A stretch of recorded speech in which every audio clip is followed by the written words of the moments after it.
The Sacramento Fire Department was founded on February 5th, 1850. For the first 22 years of its existence, the Sacramento Fire Department was a volunteer organization. Most of the fire departments in those days were comprised of volunteer companies that were formed at the neighborhood level. So you had maybe an alderman or a politician from a neighborhood that would solicit funds, help raise money to purchase firefighting equipment, and the firefighters at that time were volunteers. So those first 20-something years of Sacramento Fire's history, Sacramento was really a young, up-and-coming city because of the discovery of gold in the foothills. And Sacramento was a crossroads where people were coming from all over to go up into the foothills and search for gold. So Sacramento grew very quickly as a city. In the first 5 years of its existence, there were many large fires at the time that essentially wiped out Sacramento. A lot of the construction in those days was just, wood and flimsy canvas tents, not a lot of heavy-duty construction, brick and masonry like we'd see in later years. So there was a large amount of very destructive fires that destroyed much of Sacramento. So the fire department grew very quickly and became very large very quickly. However, back in those days, unfortunately, because of this volunteer nature of the fire department and because of the fact that it was kind of compartmentalized, there was a lot of rivalry between these volunteer companies. There are some examples of that in some kind of more famous movies where a fire engine from this company shows up and a fire engine from this company shows up at the same time, and instead of putting the fire out, they actually get in a fight.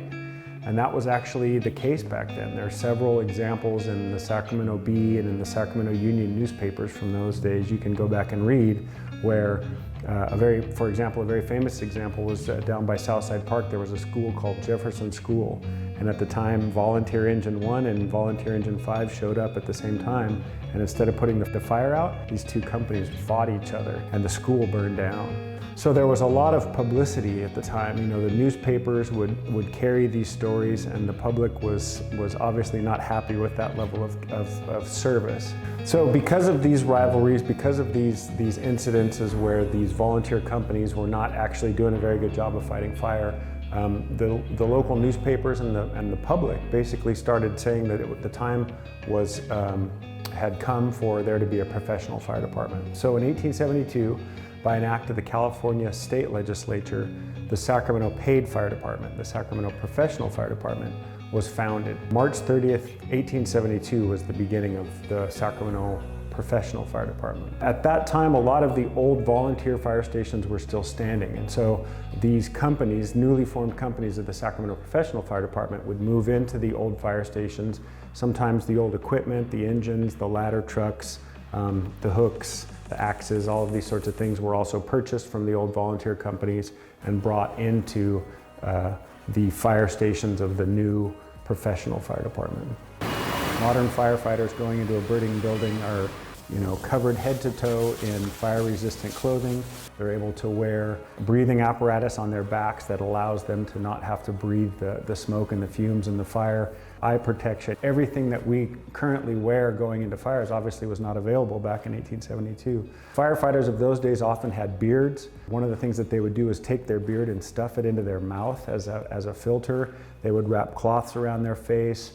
They would do different things to try and overcome some of the effects of the smoke. Another big change is the schedule. Back in those days, the firefighters lived pretty much full-time at the fire station. A common thing in those days was to be at work for 29 days, and then you got 1 day off in a month to go home and be with your family.